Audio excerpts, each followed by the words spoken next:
Okay mga Korski, meron tayo ditong gawa.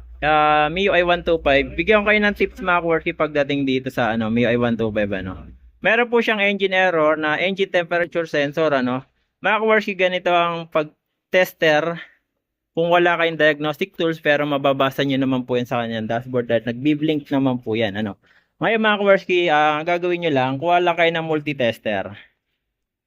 Okay, kasi mga Korski, ang posibilidad na sira na to, maaring EOT sensor nga or mismong ECU na. Okay, paano po natin makakonfirm yung mga Korski at paano nangyayari yon? Mga Korski, based dun sa mga experience namin na-encounter namin, nangyayari yan pagka nilalagyan nyo ng patayan yung headlight.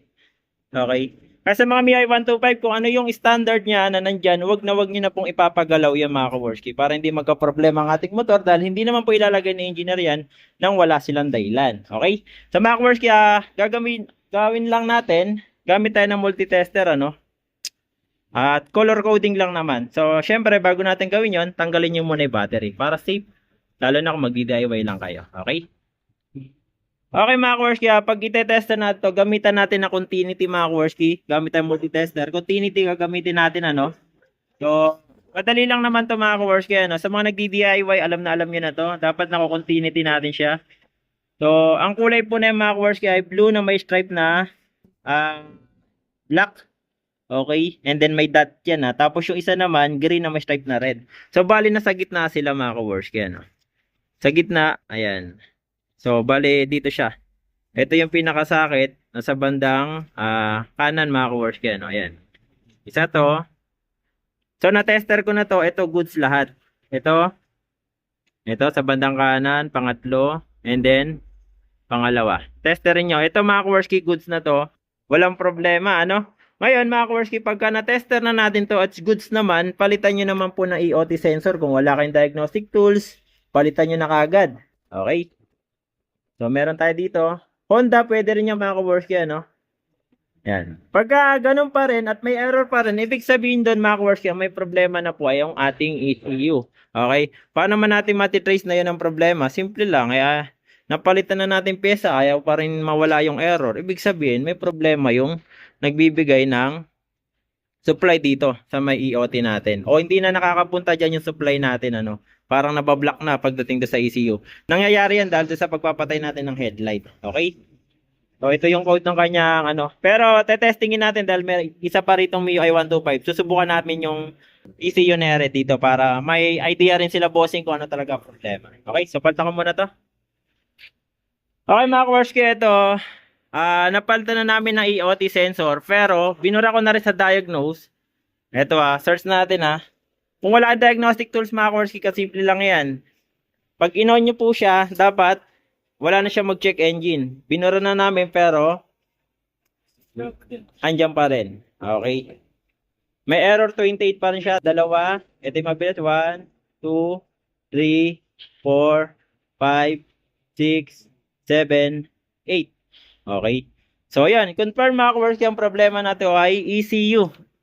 Okay. So, pagka ganito mga Kaworski, dapat pag ito ang problema ng motor ninyo, kung ano yung code na nandito, yun lang din po bibili ninyo. Wag po kayo bibili ng iba. Halimbawa, MIUI 125S yung nabili nyo, hindi po pwede mga Kaworski. By model, iba-iba po ECU code nila, pinaka the best, kung ano yung code na nandito sa ECU ninyo, yun lang ang bibili ninyo. Okay? So, ulitin ko mga Kaworski ang tamang proseso para malaman nyo na ECU ang problema. Check upin nyo lang po yung linya. Sinabi ko na yung color coding. Titignan nyo lang po yung color coding nung nung inyong EOT sensor, And then, check upin nyo lang na continuity. Kung wala kayong continuity, pwede din naman kayo gumamit ng tester light. Pwede po yun. Dikit nyo lang sa positive yung isa, tapos tap nyo lang doon. Ayun, para ma-check up nyo lang kung continuity yung linya, Pagka na-confirm nyo continuity at napalitan nyo naman ng EOT sensor at ganun pa rin, confirm na yung mga Kaworski ang problema ay ECU na. So, ganun lang naman. So, ito mga Kaworski, matagal na to na nangyayari sa mga motor nila dahil dito sa paglalagay nila ng switch. Okay, kasi nabili nila yung motor ganito ng mga Kaworski. Yun lang, sa mga nais magpagawa, pasya na kayo sa may shop. Pero i-confirm natin dahil meron siya rito ECU. Try natin. Sana magka-code sila. Ito mga Kaworski, papakita ko sa inyo mga Kaworski. Boy, wait lang. papakita sa inyo na may problema ECU na to. Bali kasi dalawa yung unit ni Sir. Ayan. So, tanggalin natin dito yung ECU. Ito yung may problema, ano? Ito, wala tong problema. So, tanggalin natin. Ito yung may problema, mga Kaworski. Pagka sinalpak natin doon sa motor niya, ayan. Teka lang. Kaworski, ito ang code lang na pipiliin nyo. Ito, yun nasa taas lang. Yung 2PH0, ano? 2PH0, yun lang po titignan nyo. Huwag yun nang iparish na sa may baba. Okay? So, ito mga Kaworski, yung nakakabit doon, yung may R28. Buksan natin dito. Tignan nyo, Ayan. Pak. O, yan. Lumabas. 1, 2. Isang mabilis. 1, 2, 3, 4, 5, 6, 7, 8. Okay? So, dito natin nilagay. Walang problema to. Ngayon, yung ECU naman na nandito, mga Kaworski, lagay naman natin doon. Tignan natin kung lalabas yung R28, ano. Yan. Para may idea kayo. On natin. Ayan. Tignan natin kung may lalabas na error code. So, wala. Okay? So, ito, pag in-start natin, talagang maganda andar.